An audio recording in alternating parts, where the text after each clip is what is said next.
What is up, everybody? We are going to be finding that out right now by finding out what Pokemon are going up or down next season in PvPoke.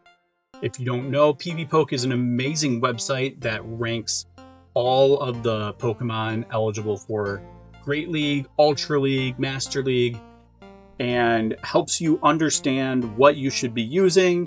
You can team build here. I'll do another video coming up about how to do that. But what we're going to do today is take a look at Great League and see where everything shakes out, how everything's looking. So right now we have currently this season 23 still up. And you see Diggersby, Fortress, Clodsire. There's that Giratina that we've been talking about. Lapras, Gligar, Jellicent. You get the picture. Here's what we've been looking at lately. Dusclops in at number 9, etc., etc. I took a look at the preview for next season already, and it's going to change a lot of stuff. I mean, as we look right now, we see ghost types towards the top. We see a couple of water types. But things are going to look very, very different. So let's head up to the top here where we have preview next season. And we're going to see all the changes. Look at this. Corviknight. Flying high all the way up to number 1 with that air cutter being added. That's going to be a big move. That is going to be a really big move. Keep in mind that we have Rookity Community Day coming up. I will do a full breakdown to get you ready for that so that you can find the best Corviknight for Season 24 to put Air Cutter on it. Remember, you'll be able to get Air Cutter by evolving a Rookity up to Corviknight. So we're going to be definitely diving into that. At number 2, we've got Carbink. Carbink has been a pretty nice mainstay for a while now, but at number 2, that's a big jump. I mean, we see a big win over Altaria. It's actually going to be the good counter to Corviknight right out the gate. It counters Giratina, Wigglytuff, which is going to be valuable because Wigglytuff, I predict we're going to see a lot of Wigglytuff next season. As we look at what Corviknight takes down, it takes down the Giratina as well. So right off the bat, the top 2 Pokemon are going to really challenge that Shadow Giratina. So that really shakes things up right away from what we were expecting. But then you see Altaria is its number 1 key loss, which is why having Carbink, if somebody is going to run Altaria, is going to be a good 1-2 punch for you. At number 3, we've got Empoleon. Really interesting to see it that high. Metal sound that's getting added to it. That's one of those new moves that we talked about the other day. That is going to really spice things up with Shadow Empoleon being that high in the rankings. And again, Giratina goes down to this as well. Not by as much as the last 2, but this is going to be a really good counter to Credilli. Likely also we're going to see it match up well against Bastiodon, against Carbink. Here's the Wigglytuff. Wigglytuff's going to also take down Altaria. Keep in mind, Carbink and Wigglytuff are both fairy types. Altaria is a dragon type. That is why it's going down that hard. Giratina, again, fairies are going to continue to be the move, but I don't think it's going to be Pokemon that are predominantly fairy, like Tinkaton, is still not going to be perfect, you know? It's going to be those Pokemon where it's kind of its secondary thing. Wigglytuff, normal and fairy. Carbink, rock and fairy. As we keep going, Empoleon in just regular form is going to be your number 5. So Empoleon, whether it's Shadow or not, is going to be very crucial, but it's doing different things, which is interesting. This one here hits Azumarill harder than the Shadow, which is really interesting. The Shadow is really your protect shield against Credilli, but that Shadow Marowak absolutely wrecks it. Whereas non-Shadow Empoleon, it slightly edges. So that's going to be really, really interesting to see how that matches up. As we keep going, Bastiodon, that is still going to be one of the top metas. Again, Shadow Marowak, I'm looking over here at the key losses, at counters, potential counters, and Shadow Marowak has popped up a couple of times already. It's towards the top in a good handful. In fact, in all of these top ones so far, it's either a key win or a key loss, which is really interesting. And again, here it is, a key loss for Steelix. Steelix being a steel and ground type Pokemon, it is going to absolutely wreck the Shadow Giratina. But Tinkaton, Lapras, Corviknight, those are going to be Pokemon that are going to do quite well against it. Now, the steel ground, whenever I think of a steel Pokemon, I typically think fire is a good option. But Bastiodon and Steelix with the steel rock and the steel ground, fire types may not be the move here. It's not going to be the worst thing if it's just the situation you find yourself in. But if you're trying to plan around a Steelix or a Bastiodon, I would not go with fire. If you look at both of these, probably your best bets are going to be like Shadow Marowak, Clodsire, maybe. Tinkaton shows up in both. Empoleon. So I would say Shadow Marowak or Tinkaton are probably your best two counters to Bastiodon and to Steelix.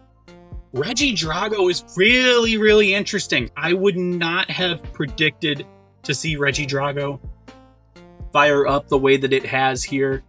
We see it takes out the Altaria, but oh, the Tinkaton, again, just destroys it. I have to get myself a good Tinkaton. I don't have one right now, but that's almost a necessity at this point. So I got to get on that. Shadow Scizor is in there. Azumarill. Azumarill is a really good mainstay. What's interesting, though, here's the Shadow Marowak under key wins for Regidrago. So that's really, really interesting. You can see it's a good lead or closer. Its consistency is getting a score of 100. It's going to be spammy. And I want to take a look real quick at why it's going to be what it's going to be. That Dragon Breath, that's a one-turn fast move. It's multi-purpose, like it says here. And even if you go with Bite, that's also one turn. It's just not going to get as much energy produced as the Dragon Breath will, which will get double the energy boost towards your charged move. And we look at the top charge moves that you want. Dragon Energy and Breaking Swipe. Those are going to be quite effective. Look at that Dragon Energy, 120 damage for a cost of 45 energy. That's horrifying because that is a low energy cost with a high damage output. So that's going to be a really, really interesting Pokemon to run. It is pure dragon, so that's going to be really, really interesting. Clodsire, it's been around. We know what to expect with Clodsire. Not going to spend too much time there. Guzzlord, again, we know what we're getting ourselves into. The Shadow Giratina going down to it is probably the key thing there. Dedenne, again, we've known about Shadow Giratina going down to that. The more I'm seeing Shadow Giratina go down to things, the more I'm starting to reconsider it, to be honest. But then you look at the key losses on Dedenne. And that's hard for me to admit because you see I'm running a Dedenne in some of my Great League. Not right now because now it's Catch Cup. But, I mean, Shadow Marowak's going to destroy it. Credilli, I know, has been destroying it. Clodsire's been destroying it. Turtonator is going to be a pretty surprising Pokemon that you're going to see. Just not worth it. Dashbun is going to be really interesting. Dashbun is going to benefit from Psychic Fangs. It's going to benefit from that boost to Body Slam. It's still got Charm as its fast move. Really, really interesting play here. It is pure Fairy. I don't know. It could be a little spicy. Dashbun could be a spicy pick. You can use it primarily as a lead from the looks of things. It's going to be spammy with it being Charm. It really depends on, you can use either Charm or Bite. Either one is probably going to be fine. You're not going to want to use Play Rough anymore, though, for this. You want to go after Psychic Fangs and Body Slam and have a good balance on your Pokemon, because Play Rough is going to take too long to get to.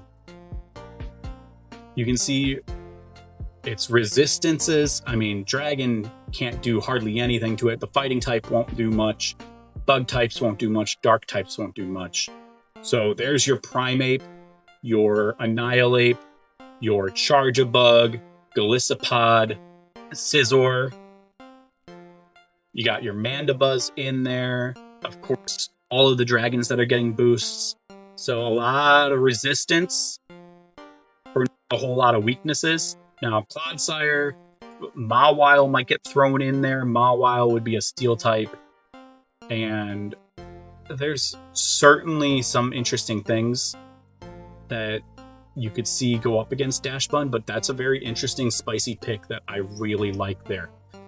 Komodo, I'm going to skip out to because we've talked about Steelix. It's just the shadow variation. We know about Lapras. Lapras has been around for a while, but Komodo is getting a nice little boost here. It's going to be that anti-Turtonator. And it's also, this is why I think it might be very valuable, is it takes out that Shadow Marowak. However, you are still dealing with Tinkaton. You're still dealing with Shadow Scizor. You're almost guaranteed to see Corviknight, especially with Community Day coming up. So there's some things that are going to hit it hard, but it's a good counter to some of these more annoying things. Shadow Marowak's going to be annoying. It's going to be annoying.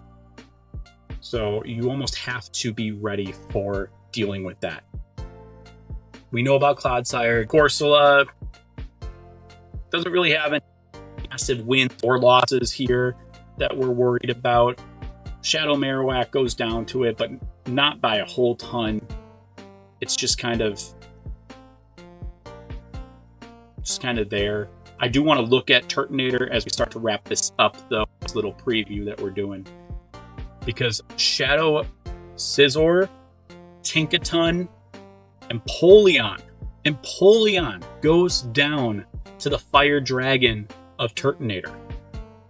That's not all that surprising because Empoleon is a Steel Water type, but still, that's going to be very helpful. Lapras goes down to it.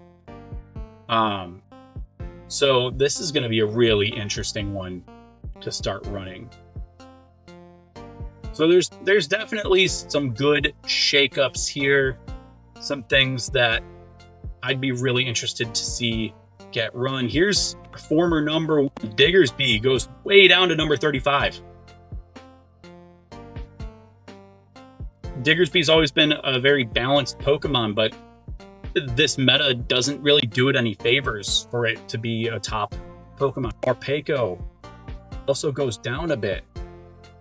Now, Morpeko has some very key wins, but that Marowak, the Giratina, destroys it. So some of these things don't really help it. It still has Corviknight, Empoleon, Lapras. It's going to be one of those Pokemon that you got to really know what you're doing and be careful what you're going to do with it. Tinkaton goes down to 37. I think it was a little bit higher last season. It is going to be problematic if you noticed earlier about that Komodo that I mentioned. that could be the one that really hurts you.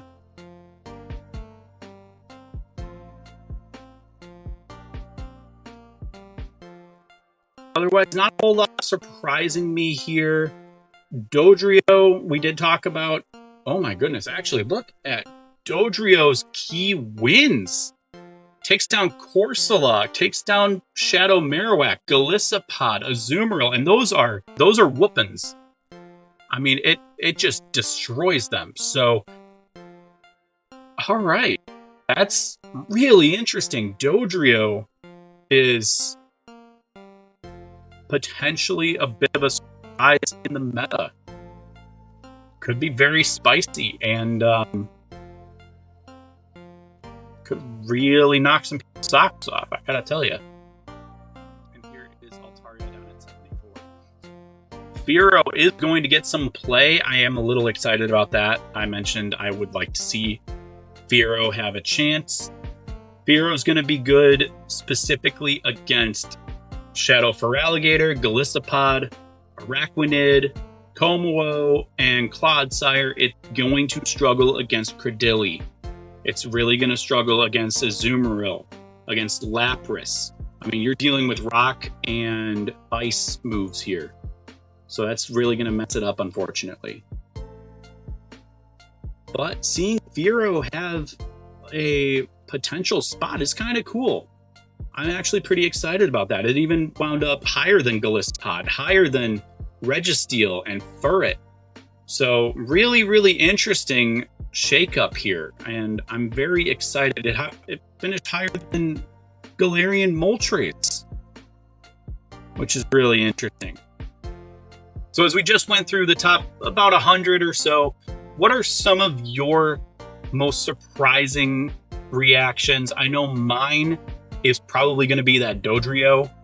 That is going to hit a ton. I'm really interested to see how many of those I end up seeing in battle. Definitely be sure to check out this website, pvpoke.com. The creator of it is such a hard-working trainer who does all this for us, and I just really, really appreciate him. He does have a Patreon and a contact me page that you can check out on the website as well if you're interested. I would definitely look into that because, I mean, work. This is a whole lot of work that this trainer does for us. If you haven't already, give this video a thumbs up, share it out with others, and subscribe to my channel for more content. I'm trying to get to monetization so that I can use that to fund my trips to regionals, to fund my other channel, Fluently Aspec, which is a nonprofit organization that I put together. I'm really trying to get this up and running so that I don't have to DoorDash anymore and can do this instead, help you all out, help motivate myself, and have a creative and fun outlet to interact with other Pokemon trainers. So definitely please be sure to subscribe and comment and share it out. Help me out the best that you can. I'd really, really appreciate it. Best of luck on your battles, and remember to be good to each other and to yourselves. I'll see you in the next one.